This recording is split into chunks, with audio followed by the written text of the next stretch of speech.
Welcome to the MikoBits show, and I'm your host, MikoBits.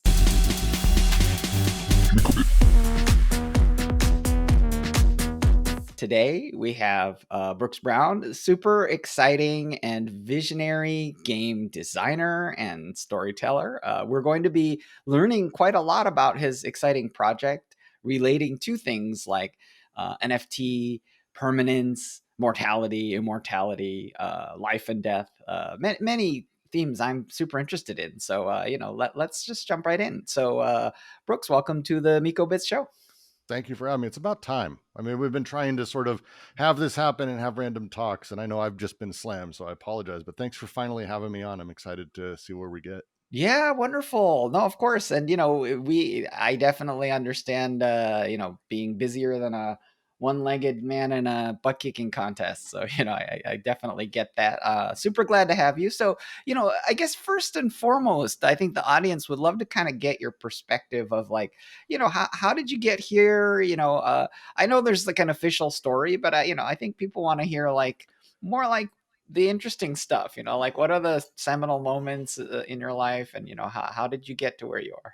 Well, it's the story of how people get to their careers. I've always found interesting. For me, because I've always people tell stories of amazing feats of effort, and me, it's kind of it's no shortage of that. 100-hour weeks were no issue, but a lot of it is kind of due to accident and happenstance, and as well as falling upwards. Uh, there's a really strange thing that happens at companies that are large enough that they really hate to replace someone if they don't have to. So when your boss quits and you end up taking on all their work, they're very happy to not pay you more, to give you a title, and to not hire anyone in your place. And that kind of is actually how a lot of my early work happened, especially at Lucas. Lucas was notorious for this kind Mm. of thing. I was brought in. They didn't believe that there was really a big need in 2005 and 6 for there to be a lot of websites for products and for games and things like that. The 2000s were a very different time. It's the kids may not remember because there's a lot of websites that did exist, but the internet was a thing that was kind of still sort of seen as the nerds domain. Like, Mm. it really wasn't a thing for broad audiences. Oh, we don't really need something there. We need it. We need a brochureware site. We need picture and an image, and we're done. And that's kind of what Lucas did for a long time. And Yeah. then I was brought on like, hey, you know how to code. We're wanting to do more. And then when my boss quit, I got to be digital marketing manager and head of digital marketing in general for all of LucasArts, which is no small thing. It's my dream job, kind of. And the way that worked out was weird. On the one side, I kind of brought social media to Star Wars, which was its own thing. Lucasfilm didn't want to be on social media. They I almost got fired for registering them on social media just so we'd own at Star Wars, at LucasArts.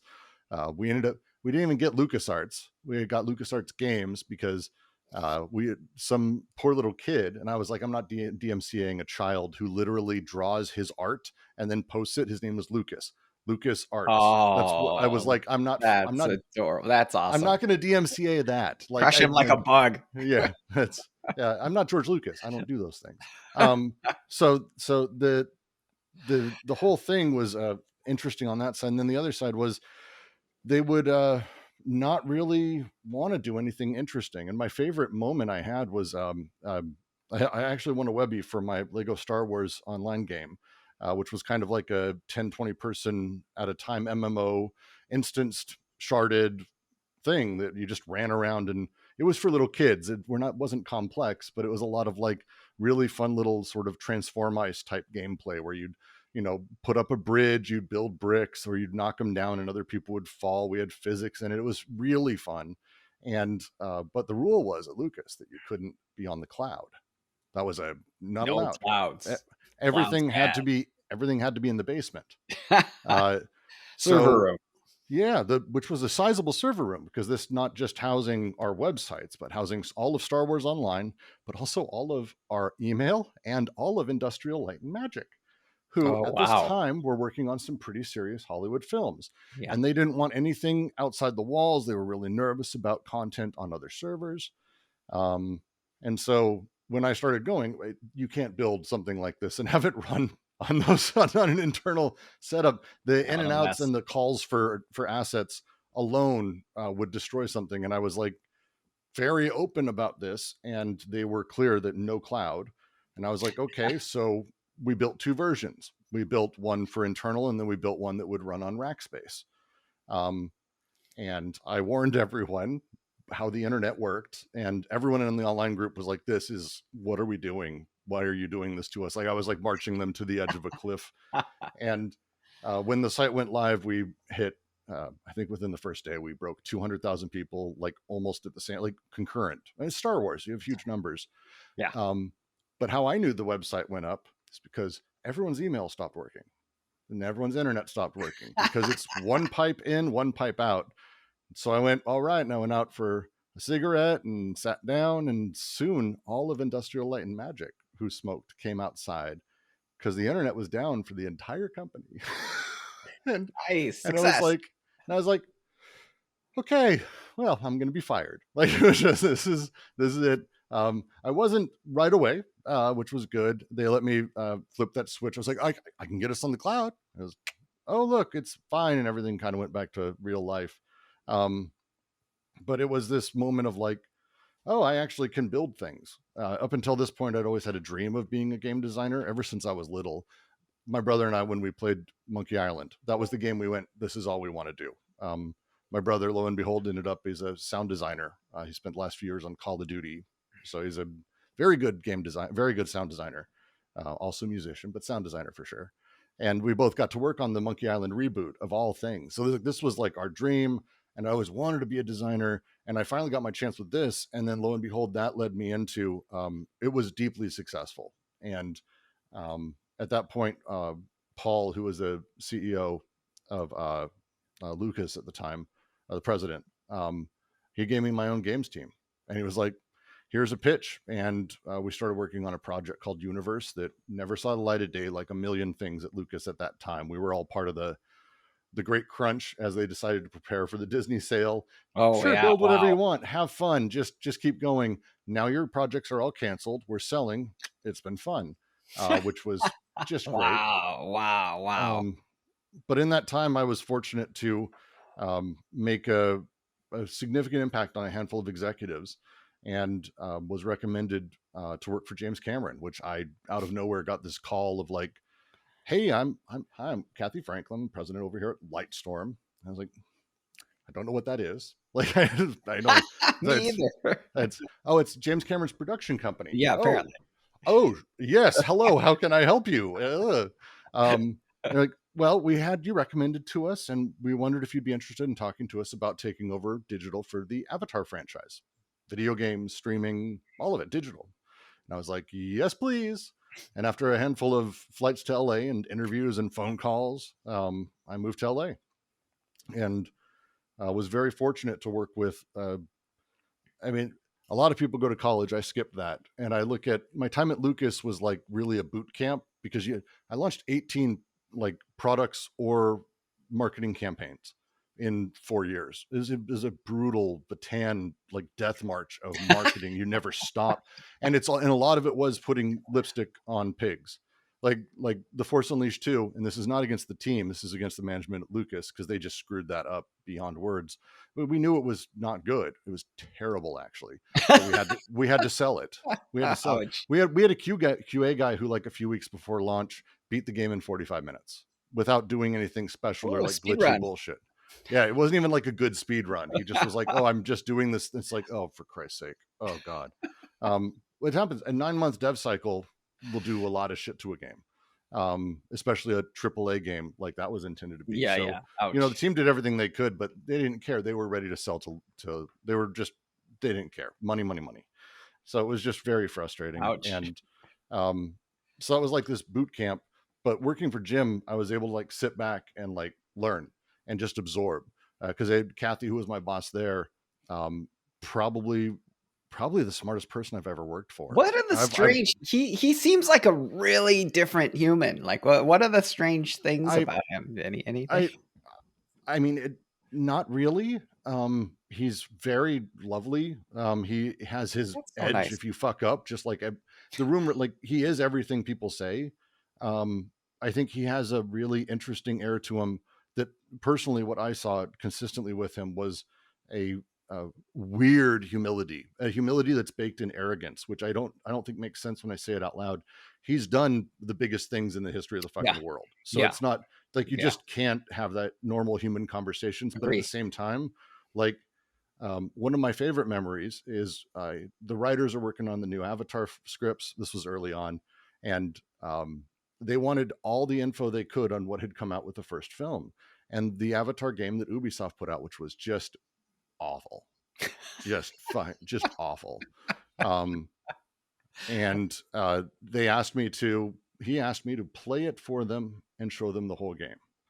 And so I spent a full day. It was literally an entire day of my life sitting with James Cameron and the writers as Jim roasted his own franchise in front of me by making fun of this game. It was hilarious. It was Mystery Science Theater 3000, but it was very strange, but it was like this continuous back and forth of like, oh wow, why did they do that? Oh, what? That makes like just laughing about it, but like um it was kind of the thing at Lightstorm, and it's the thing I've carried through to my current company. I mean, so many things, but you couldn't really get in trouble for asking a lot of stupid questions. Like it was a big deal to like just ask and talk about things, and um, maybe not externally. Don't do that in front of other people, but like inside the family. Inside the family, you're free to say anything you want. Outside the Ooh, family, ooh, we're all gods as far as anyone's concerned. And I love that. I really appreciated it. And, like I said, Kathy is brilliant, really understood franchises and how to make them and how to get people to think through them, understood the nuances of business and politics inside of things. Because we were partnered with Fox, which was a massive Mario matrixed organization with its own issues. And then you also had like John Landau, who really ran everything there. Well, Jim kind of got to be Jim, which was awesome. Um, and John was uh, uh, too much information I could gain from him. Hilarious. He's the kind of person who would show up to every meeting, and he was on his phone. He was wearing Crocs, and he was wearing his Tommy Bahamas. Like that's every meeting, Ah, and but yet he wasn't not paying attention. He was involved, and everyone, and he loved talking, and he loved having those conversations. It was just like a learning process of how to deal with people, how to do business, how to think big. And then the other half of that, which is when anyone would be able to work on Avatar. And that's because everything so far I'm talking about is like business and interpersonal, which is great. But when you start to world create and how they think about it, I've never experienced that anywhere else. How so they yeah. Sorry. Yeah. No, Uh, no, it's how they go about it. A lot of places they'll sit and they'll have like, oh, I want to create a character here. Let's create this here. Oh, I need X and Y. But like during my interview, Jim, I think put it best. He said, um, you know, it's a big deal that we have an ecosystem because if I want a desert, I can't just go make some yellow planet, which is a nice dig. yeah. Um, um, because it's accurate. It was how do things fit together? How do they work? What is the knock on effects of every choice you make? And that's how everyone talked about everything we did. And that kind of super like hyper systemic thinking, uh, I kind of came from. I mean, the world of sort of deep web, the web coding as a thing is intended to be systemic. As we moved into Web 2.0, that was the big thing: is you could make these projects that would slowly filter in and people would move across them. So if you could build something that was a little bit more systemic, it was interesting. Also, video games. I happened to be working alongside people who deeply believed in systemic video games, and so I was able to spend a lot of time sort of learning why systemic is better and becoming a bit of a zealot. I'm a huge zealot in a lot of things, but this one I'm really big in. And so with Jim, everything, all the artists, every artist thought about things like hyper systemically, and it was at first it was very painful for me because I didn't, coming from Star Wars does Clearly, not give a shit about that at all. Um, midichlorians. yeah, it's like whatever. It's we'll figure it out. Just put something in there. We'll figure it out with the next script. And that's Sure. very much like, if I said something like that, I think I'd have been fired. It's great. That's Um, great. That's great for like J.J. Abrams, right? Because it's sort of like just sort of spaghetti-ish. Like it's sort of like Lost. It's sort of like, oh, Lost. Okay, it we're all is, lost. yes. We're all lost with you. Like you know, We'll figure it out later is not a you're thing you're that lost. We're exists. lost. We're all lost. You know, Yeah. it gives you that feeling of being lost, and you know, and it's because they're lost. But so Yeah. so tell me about your project. So you know, Yeah, for well, the so audience too, all of because I this know a little bit. in the background of all of this, I went through some. If you want the slight personal edge, I went through a Yeah. serious trauma when I was in high school. I was a student at Columbine, and Oh my God. there's like this massive side of like having to deal with death, having to figure out how people find meaning into things. I've never been able to sort of do a thing for fun. Like it's not fun to be my friend. My poor wife has to deal with it, I'm sure. But like I don't do things for fun. I care about things a little bit too much, probably. It's a compensation. And Wow. so all of this stuff, I'm constantly trying to find, how do we find meaning into things? How do I play with death in all of these things? And my this culminated right before this project. I did a VR piece that won Tribeca. I got to be a director at Tribeca and Sundance, which is wild. And won both. And we won a Lumiere for a piece where we put you in a corner market in Syria and we blew you up. Oh my God. And we killed everyone around you, and you had to, as a walk around, Unreal based VR. So backpacked, we built walls, we built a bunch of stuff. We built a room that was on fire that you had to go through another blown out area and across like a very 3-story high beam. A lot of the VR tricks, but ultimately to where a little girl and her father were screaming because she's under rubble, and you need to lift the rubble physically off of her, like Oh my God. lift it. And to make it really drive home, we had an actress there who you'd see in VR, but you didn't know was real. And as you reached for it, she'd reach out and she'd grab your hand. And we had people collapse emotionally. It was Oh my awful. Like, God. we kind of probably shouldn't have done everything we did. There's a really great paper called Dark Tourism that a professor who I've gotten to know since did, that is like, hey, this might be a bit much. And he's Yeah. right. I think he's Yeah. right. But it was really a lot for me to be able to like have people experience a traumatic event safely, which is what I wanted to do. Yeah. So playing with death has been a thing. And the Wow. current project, Nor, welcome to Nor.com, kind of carries that through, because I've been doing random crypto consulting, and I've been a fan of the ideas of crypto for like a decade. Less a fan of how things have turned out and how things have actually been made. Primarily the idea of it's going to change everything. Also, here is roulette wheels is kind of like, really? This is the vision. The Yes. vision is Vegas, and I'm Casino. Yep. Sorry. and I did that. I've done that. I've seen it. Vegas has its place. I'm not like against it, but that's not interesting, and it's not good Redemptive. for the world. Like, Yeah. it's not like we're going to make the world better by making more casinos. So like I got tired of that. And My current project kind of stemmed out of me trying to figure out underneath it all how this thing actually works. Because one of the things that happens a lot in technology, I learned this in VR heavily, but this is true of game engines. This is true of literally anything, social media. There's no such thing as like a ball of code that is unchangeable. There's a shit ton of little tiny files that all are programmed to do a thing that tell another file to do a thing, and they kind of grow. And so if you can kind of break those apart, figure out how they actually really work, you can rearrange them a little bit and Yeah. change what some of them say. And it changes a significant amount of the outcome. Well, with crypto, I believe this is very powerfully the case. NFTs as a thing, how they've ended up and been used, I'm super not a fan. I think uh, the idea of well, just in general, a lot of things. I mean, I don't want to be hypercritical. There's a lot of stuff people are trying. When you have engineers running stuff, which is the case with a lot of crypto, it was the case with VR, they Yeah. Yeah. tend to just charge ahead. Yeah. Yeah. And I come from design, and design, our job is to kind of help refigure that. And so when you have like the world's ugliest apes as like the most expensive, best thing in the history of the world, it's like, well, let's pull back. When you have play to earn games doing what they're doing, it's like, hey guys, gold farming, like, we've done this, we know how this turns out. It doesn't end well. Like, no one's proud of gold farming as a thing in WoW. Like, it's a necessary evil. Can we sit back? And there's some cool things NFTs do that people are not really paying attention to. Like one of those is the fact that, well, there is the joke, oh, I right clicked your NFTs and saved it. That's actually like one of the coolest things about crypto, that I own things that are public and available, which is weird. Normally, if I buy a piece of art, I own it. It's in my house. I have ugly paintings from friends and my own on my walls. You're not going to see them. I'm not going to tilt it. I own them. I get to control who sees them.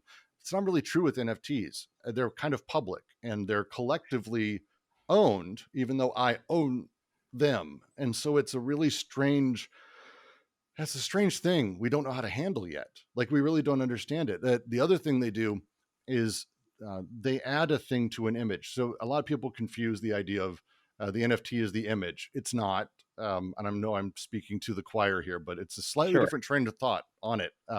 It's a receipt, we say often. So not really the image, it's a receipt for the image, which is true. But I even would add one more step. What it does is it adds permanence. Yep. There's a thing, and there's no such thing as a real image, which sounds weird, but on my hard drive, I have a million JPEGs. Anytime I've saved one, anytime I've moved it, anytime it's done, there's no image sitting there. It's a big bag of code that is waiting to be interpreted by an interpreter that is displaying it to me. This Yep. video is not going to sit on my hard drive or yours. It is a collection of garbage that an interpreter has to show in order to show me the video. And so as such, the original video is not really a thing. That doesn't exist in the digital world. They're being moved all the time and deleted. I use the analogy of Star Trek. Every time you transport, is it a copy of Kirk or is it really Kirk? This is, it's a copy. We murder Kirk every time he's Sure. transported. And so it's, when you start talking about it like that, NFTs have a lot of properties that are fun. And for us, I wanted to embrace with my first prototype and now with our entire platform, the way that NFTs add that permanence. But I want to add it where I think it's the most important, which is you and me, not items or objects. I think items or objects probably we can do interesting things with, but the most interesting is the ability to give you and I permanence in any space. I have a Facebook account, I have a name, sure. I also have 3 other fake Facebook accounts. I have one that's like a hyper conservative lunatic because I really find that stuff interesting, conspiracy theories and all that stuff. So I have like one account that just does that all day. Is that like, it's bullshit, but at any point it can get banned. I'll create another one. It doesn't matter to me. But NFTs add permanence to me. They add specificity. They add identity that is really powerful. And so in our world, in our project, this is the core foundation. People join, they get these NFTs for free, players. And you play the games, they're also free. We don't have in-game items. We don't do the play to earn thing of, oh, well, there's a +2 sword that you can get if you kill this rat 9 million times. Maybe you'll get it once and you can pay for rent at the end of the year. We're much more just play games, have fun. It's a weird idea, fun in games. I know we'll get to that, I promise. But for us, it's like, just let people play. And then we have our tournament system, which is what ties into our economy. And I'll get into that kind of in a bit. But the tournaments use this. They use the way that NFTs work. So when you or I join, if we lose, we kill the NFT, that we burn it. And that thing is so different because I'm attached to it. It has permanence. It's not like a normal, oh, I died in Diablo permadeath, which is bad enough and kind of sucks, but also I'll just start again. It doesn't really matter. Or I'll save scum, or like there's a million things I can do to sort of fake that. There's 0 ways to get around it for an NFT. You can't copy them. If it Yeah, totally. dies, out the door and you're screwed. And that hyper permanence of death, to go back to where I kind of started, this is the thing I want to play with. I want to kind of return an understanding of what death can mean to us. And it's not necessarily a bad thing. It can be a driver. It's a minimum moralia. Yeah. Never forget that you can die. And that's pretty much the ethos of the project. We have a lot of other stuff I'm happy to get into. That's my ramble of kind of how I got there. I haven't done that story before in that way, so I hope it made sense. But No, it's it really sounds terrific. dark. It's a lot of death, man. It's a lot of death. Jesus. No, but to me, like, it's so deeply important and resonant, right? Because in a sense, like, it's inseparable from story. Like if you go back to Homer and you go back to the Iliad and the Odyssey, right? There's the mortals and the immortals, right? But the whole purpose of having immortals is to show a contrast with the mortals, right? And so in a way, like, because the readers are presumably mortals, right? So Well, and any story world, when death matters or doesn't matter, it changes the entire space. totally. And my argument would be, I would contrast Marvel's entire oeuvre versus Game of Thrones. Yeah. The moment that Marvel kills people off, which has happened multiple times, but then they bring everyone back, and they can totally do it at any time. It does this thing where it's like, oh, because I was really upset when Spider-Man died, but he's cool. So what? Then the next time they do Well, that, there's it's like, money to be made, so they yeah, bring but them back. it's I mean, comics have always done this. They always reboot and bring the character back, so it doesn't really matter. It's the old sitcom joke of everything at the end of the episode is the same as it ever was, because you never really want to change stuff. Um, that versus Game of Thrones, one of the reason I don't actually think it's particularly good writing, but I think the reason that it attaches to people is it opened with an episode where the dude you thought was the main character is fucking killed. Yeah, And yeah, yeah. And in a from there you're way, like, what? well, Like there's no coming back. Like there's no coming right, back from the right, way he died. So right. it's like, okay. Right, and going back to kind of like the Lucas thing, like one of the crazy things that happened as a result of this kind of lack of systems theory, right, is that there ended up being this entire universal rule that stormtroopers couldn't harm anyone, right? That became a rule. It became a de facto inductive rule, right? And they had to launch an entire movie, Rogue One, where the stormtroopers actually kill people, and they just set up these fake characters that could be killed because no one cared about them, and so the whole movie is like a palate cleanser of like, oh, by the way, stormtroopers can kill people, and then Until the next movie where we have actors that have 3 year, 3 film correct, contracts, correct, and because now we're now, back, and now we're back yeah, to Star Wars. Like that was a little bubble, and we get to the running gag with the new Star Wars film, which was insane. nobody ever dies. Yes, And there is that underlying thing of like, hey, so Luke died? Did he? Did he really? Do you think he's gone? I don't know. Like, did we really? Oh no, Luke's gone forever. Leia's gone, because they're not, because fucking the Emperor. What? Like, what? Like, it's just these really strange moments of like, oh, okay, so why become attached to any moment? It Loss and endings, stories change, and if we don't allow them to change, which is the case, stories. I mean, I don't know if you want me to get into semiotic theory, yeah, but the way that we make I sense do. of stories is with lots of little bits, and those bits change over time, and we, as we read, place them in an order, and we kind of exist in between the different series of things that we place, and this is how we sort of make meaning out of stuff. So when things drop in or out, that gives us the variability that we actually have a story. Otherwise, it's everything flying at us all the time, which Yeah, isn't how it works. Our lives are not this. I can tell you, as I just did earlier, the story of how I got here. I could tell a million versions of that. Like I yes, literally could tell, like just every yes. way. I could chalk it up to, I'm the hardest worker that's ever lived, and no one has ever worked hard. I am the smartest man who's ever been. No one shall ever eclipse me. I accidentally got a job that I probably shouldn't have, and I ended up in a position I probably shouldn't have gotten. And lo and behold, I was able to live up to it a little bit. That's probably more honest, but it's still my version of it. Someone Yeah, else will absolutely tell a different story. So this variability of the ups and downs is what makes it. If everything's flat, there's no meaning for me, or you, or any of us to get. And death is one of those things that allows that. It's our story world is based in this. This is literally the exploration we're taking with the whole story world, which is about immortality, about how these things play in our world. There's a handful who have lived millions, maybe billions of years. Time doesn't matter anymore. The nine immortals, and they basically have tried over and over to find a way to have a perfect society. They free of death. Well, what they've learned is that they can't. It's just not possible, because at some point there's a heat death that happens to society when you don't have loss, when everything just piles or sits, or there's no threat. If you had no need to eat, have sex, carry on your genes, you didn't never were going to die, you didn't age, you'd sit around after a while, like you do a whole bunch of cool stuff, and then you'd probably sit around and then you'd wait. And that's kind of what happened. And so their thing is less about discovering immortality, which they were very proud of at first, but more discovering mortality and how it plays into how they work.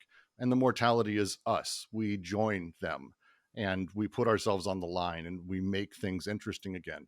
It's a play on how video games death means nothing. I've died millions of times. Like just there's a handful of times where I've died that kind of meant something, and it's mostly in experimental weird games. But like I was playing called Warzone the other day, Yeah. and like I often do, I didn't like the group I was in, so I kind of ran at the nearest group and got shot in the face and died, so I could start over. Like it happened. I'm not alone in this. It's a shitty Yeah. thing to do, but it's everyone does this. This is death doesn't really matter. It's like, okay, cool, I'll go do the next round. And that's with that, there's knock-on effects to the meaning of how I do things. One of the moments in Avatar that I was really fascinated with trying to find a way to make work in video games is, and it's not an unusual thing. Jim, in all of his films, he has a thing of self-sacrifice. But how do you do self-sacrifice in a video game and have it mean something in a multiplayer game? Because again, if we go to Warzone, if you and I are on a team and I dive in front of some bullets and I die, you're not going, whew, Brooks, wow, what a hero. I'm never playing with this fucking guy again. Like it's you don't care because that Yeah. doesn't matter. It Yeah. doesn't. So there's these knock-on effects of like I can't have those powerful moments with my friends. The same way I can even have in a basketball court as a thing, I can go have these moments because injury, because physical stress, because the reality of going through a thing is a thing that video games just also don't have. So there's like, where do we draw this line? How do we find a new way to have these things become powerful, have these moments in video games become real, and do it without I'm a big critic of the play to earn sort of general way of doing things. I'm not condemning it or think it's like awful. Like I don't say those kinds of things, but it's the first try. And it's like I look at VR, the early work in VR versus the stuff they did later versus the stuff I did versus the stuff people who saw me. Everything is an evolution. We build off of each other's work. It's the nature. So if we're not free to criticize and build and do that, we're not going to ever get anywhere. Someone's Sure. going to figure out what I'm doing is shitty in some way and do something better. That's how this goes. And so with play to earn, a lot of that stuff is they've just taken the NFTs and taken what I consider, because it again, they're playing with permanence, value, scarcity, but they're taking to me the worst parts of our world. Like it's my joke I always had when I was in VR was, why is everyone wanting to just copy the shittiest things? Say, hey, let's do a concert in VR. Awesome. What does that mean in VR? Oh my god. Well, we want to have seats and we want you to be in a state in Staples Center. What? Why? Why would you? Well, we want everyone to pay for seats because we like scarcity. It makes us more money. Yeah, but we don't have to have that because people can physically take up the same space in the digital world. They can do that. They don't even have to know each other's there. In fact, let's do away with the idea of concerts altogether. They only exist because an artist needs to travel in order to go to all the cities for their concerts. So we can just get rid of that and change what it means. No, you want to do this because it's safe and easy and we know it. That is where I kind of get bothered. And so when we have like play to earn, which is basically jobs, like they're not really games, they're jobs. And I mean, they're better than working in some terrible places. So there's a reason it works with the global poor. But my old joy, Americans don't gold farm. Like we know this. Like there's countries we know where the gold farming happens. And that's not a thing to me that I think we should be striving for. It should be a thing we go, okay, we've enabled it. We're raising people out of poverty. Happy day. Fucking, I love that. But let's figure out how these pieces work and now take a step where we can have everyone take part in something that's more interesting, that can still generate money.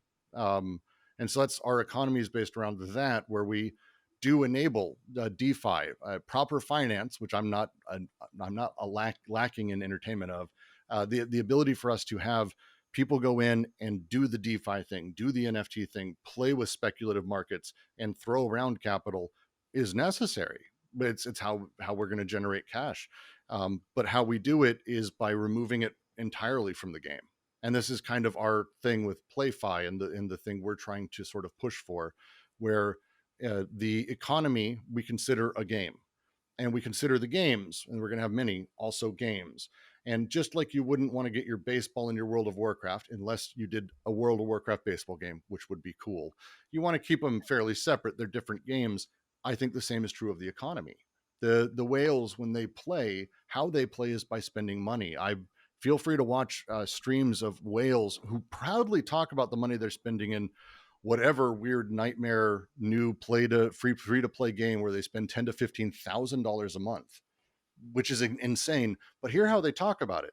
They don't talk about a game like I play. They don't give a shit about that. Right. They're min maxing. That's their Yeah. thing. They're Warhammer players who don't know they're Warhammer players. Like their whole thing is, hey, if I buy this, where I get my most dollars, I do it through the runes. But if I use the runes, but if I haven't purchased this, I don't get the bonus. So I first have to buy this. Yeah. Money Like, gaming. yeah, the puzzle. Yeah. That's their game. They That's they right. love that. And it's exactly the same thing stock market people do. It's literally the same game. Like, I showed a friend Cookie Clicker because I wanted them to understand DeFi. So I said, "Here, play this idle clicker," And the thing that happened was he came back with a spreadsheet, and he was like, "You know what? The best value per cookie is the wizard towers." He's like, it's "Wizard towers brilliant. are like the best value for cookie." So he's like, "So I bought only wizard towers," and it's like, that's what a weird reaction to that game. That's it's super not uncommon. Any of these games that have this sort of weird side to it have that. Dota 2 is a non-economy game. All of the items have an economy on the Steam marketplace, but that marketplace has people who that's all they do. And they do things Yeah. in order to boost different items. They play the game of trying to increase value. Recently, there was a video where someone, Action Slacks is the streamer's name, Sir Action Slacks, and he put on an outfit that no one wears for Axe, and they called him the Diaper King. And it was like a super memey joke.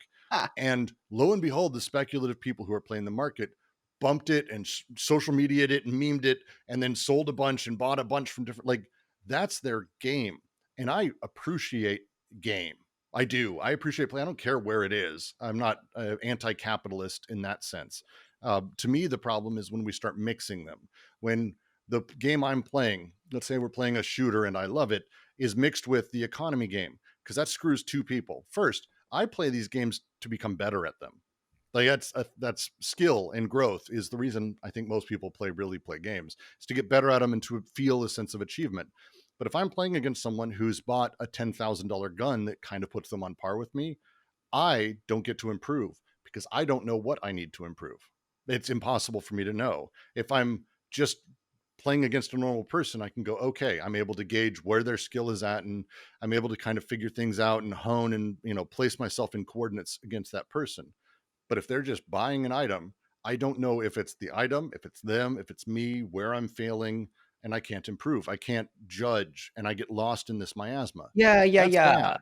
Yeah, yeah, yeah, yeah, yeah. The way I reason about this is two things. I talk about first class gameplay, right? Mm-hmm. So, for example, if you look at Axie, there is a wealth game, but the wealth players actually don't have first class gameplay, right? What they do is they No, buy stuff for people who do get first class gameplay, which are the time/devotion actors, right? But like to me, like it is the good thing about that system is that it's a non-toxic interaction between two different classes of players. It's just the wealth player has no first class gameplay, right? But to me, like, if you can create a system where there's a non-toxic interaction between two perfectly honorable, whether it's fame, skill, money, time, these different dimensions of value, exactly. right? And respect and honor, right? If you can create non-toxic or even mutually supportive interaction, scholarship is a supportive interaction, right? So, Scholarship is it. it's a But supportive there's an edge interaction. to it. There's an edge Okay, to it in that there is a power dynamic that is for sure, implicit in it for sure. that's troublesome, and it's not necessarily always bad, but it is to the point where one of the reasons Axie has gotten to the point where it is.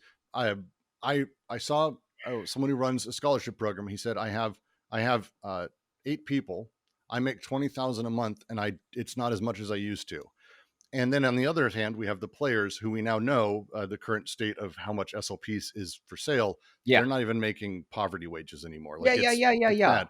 But Well, what the problem between that is this guy's making 20,000 amongst 8 people. And if he were to the amount of money he could share back to them, or their share of how much they Yeah. work, could Yeah. be a bit more. They'd be happy. They'd be surviving very well. Axie would be in a better place. But this is where you have that I'm here for myself, and everyone is, and I'm not necessarily faulting that. Like we're very unaware of other people. And so that challenge, that power dynamic, I think is where we want to play, because there's the other side, and that's the economy people. You say I love how you phrase that they don't get the gameplay, First because class it's game. true. And yeah, because the other side of that is we also lie to them, because them buying an item that makes them better or makes them stronger. In the scholarship program, they don't even get to play, which I think is fine-ish, but they sort of do play, and they're really intertwined. It's A not the best management version. sim. Yeah. The second half of that, though, is there are a lot of straight buy an item and you're better than other people. And now that person who bought that, they can't tell if they're good or how to improve. If you ever need to know, go try an aimbot. There are games out there that allow them that don't have good anti-cheat. Go try an aimbot and then tell me how you're good. Then come play with me on a regular server. You'll get fucking smoked.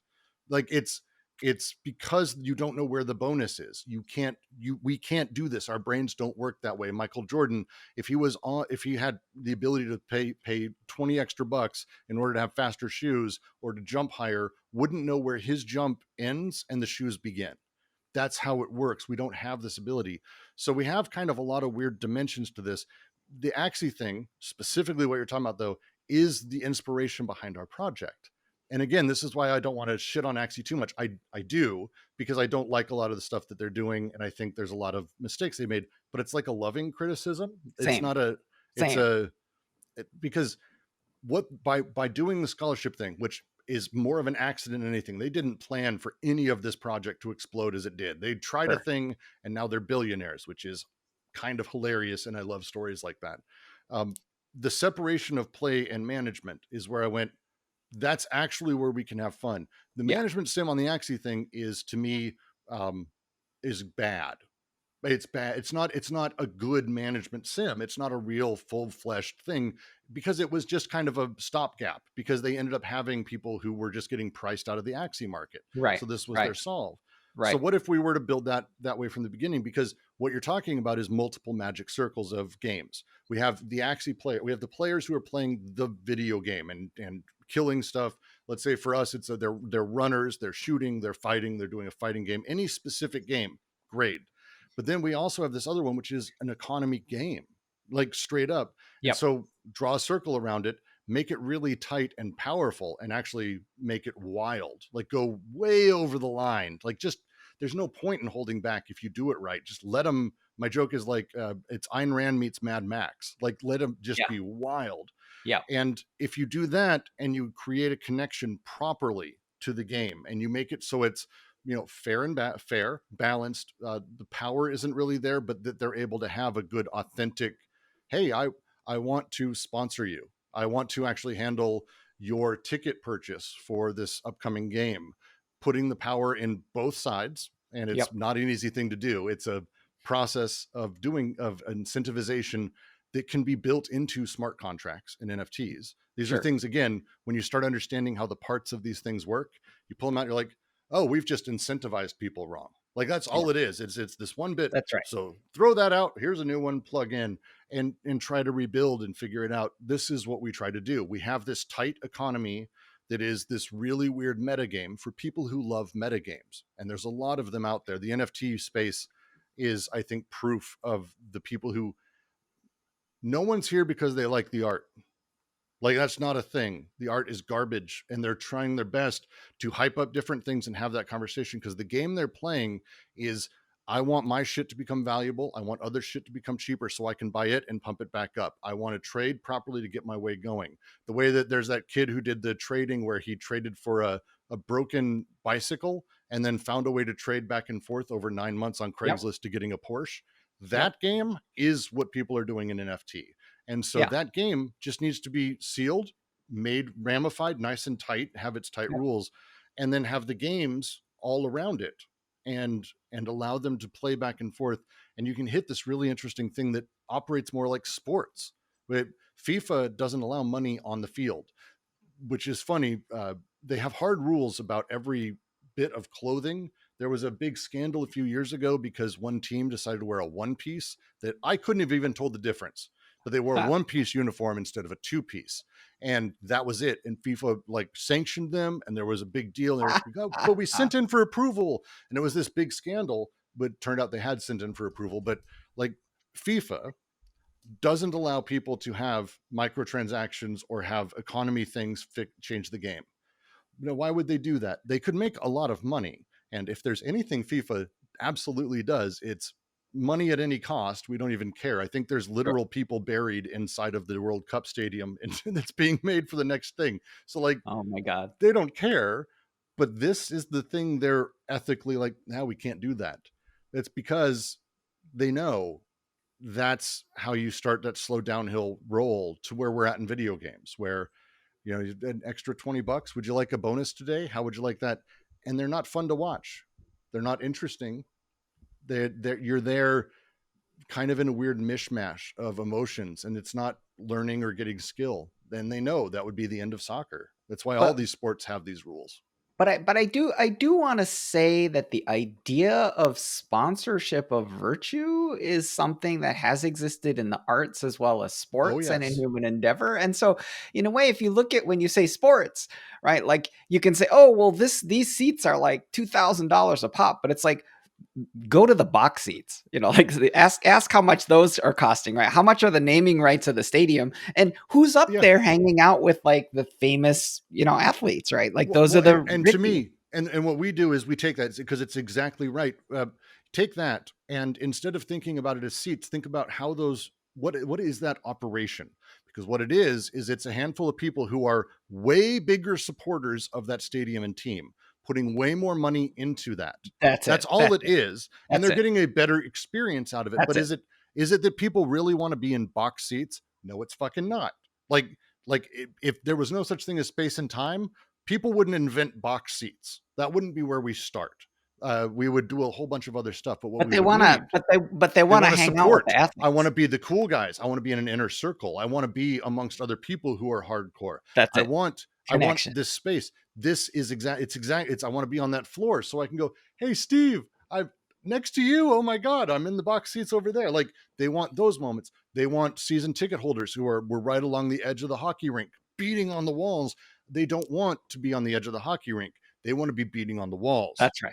And they want to be with the people who are there. That when you abstract what people are actually getting for these experiences, instead of just taking these weird, very specific instances, which is, it's what like Meta does. If you take a look at their entire play with like what they think the metaverse is going to be, they do the opposite. They abstract nothing. They concretize as much as possible, and it makes everything suck. Like it's just shit wall to wall. No one wants this stuff. No one's dying to like. My joke about the metaverse is we like the ideas of it because of Ready Player One and how it's portrayed, but no one wants to actually walk down alleys. And that's the thing you'd have to have if you just copy how our world works. We would need all of these. No one wants that. So why do we walk anywhere? Well, let's reassess why we like these things. And when we talk about sports at large, just abstract it. Tokenize these things, change how a person reacts, have membership passes, for example, that are effectively season passes of various tiers and box seats. And this is very much what we're doing. Our first sets of NFTs are coming out end of this month. We're minting and we're starting a process. We're about to start the story NFTs, which is its own thing. I'd love to get into, but my marketing team and my writers would literally murder me. The top line I can say is, our world is built around those 9 immortals I mentioned, the people who've been living, and they get to go first. If we think about everything emanating from the center, which is the intention across everything we do, those 9 are in the first little bit. They get to take first shot at things that come. If we have a tournament, everyone who has a pass gets to buy one of whatever we're doing. So the 9 get to go first. They're story beats, effectively. I can't talk about who they are, but they're story beats. They're a chance for us to sort of play with the economy, the DAO to control things. But then that next ring is the 81, 9 by 9 by 9. So the 9 are basically a cross between the Olympians and the ring race. I would say they're more the gods of Olympus.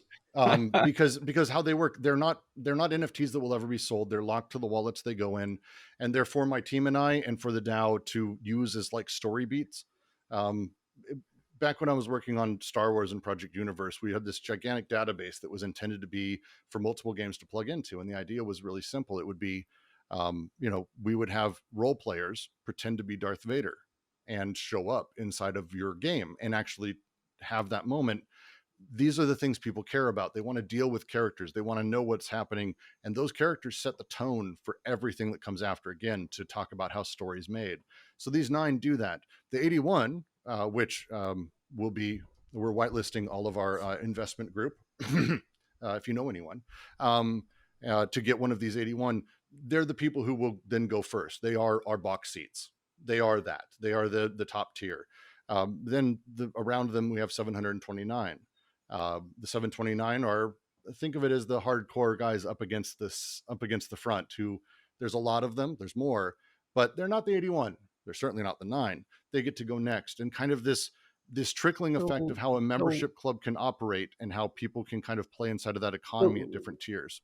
So, this is the juicy stuff, and this is a great place. But I guess I got to round out for time's sake. Fair. So where can people find you in this? And let's close on that note. Welcome to Nor. Welcome to Nor.com is the easy thing for the site. I am on Twitter as Play is Free, because I believe play is free. And that's kind of the easiest bet to find out all of our stuff, to find us on social. On Discord, you know what? We have a vanity URL. I haven't checked it in a while. I'm pretty sure it's just flat out discord.gg/Nor, which I think is nice and boring. And NOR, right? It is NOR. Yes. Great. Perfect. So that's where you can find us. We're strong. We have our whitelists are closed for the 729, but within a few weeks, we're going to be opening it up for the 6,000, the next tier, the next circle of 9. So it's 9 times that. And then after that, we're going to be doing basically a series of very large ones as we round out the last circle. Just to mention, though, and that's it, our economy is going to be cut off because, to your point, there is scarcity in some way. People, like, to me, the metaverse at a base level, people misunderstand. They think it's a city people go to. And to me, people are the metaverse. You yourself, by what you do every day, you go between worlds without even thinking about it. You don't even notice that you're doing this. I'm doing it here. I'm going to go play a video game. I'm going to go to Slack, and then I'm going to go play some WoW. I am a metaverse. I exist between them. And the more that we can make that powerful, the more that we can touch into humans, for sure. I love it. Well, good. Welcome to Nor.com. Everybody should go check it out. And, Brooks, definitely welcome back to come back on the show anytime. I would absolutely love to. And someday I will not be quite as long-winded. No, it's a beautiful show and wonderful topic. So thank you so much. Thanks for having me very much. Okay. Bye.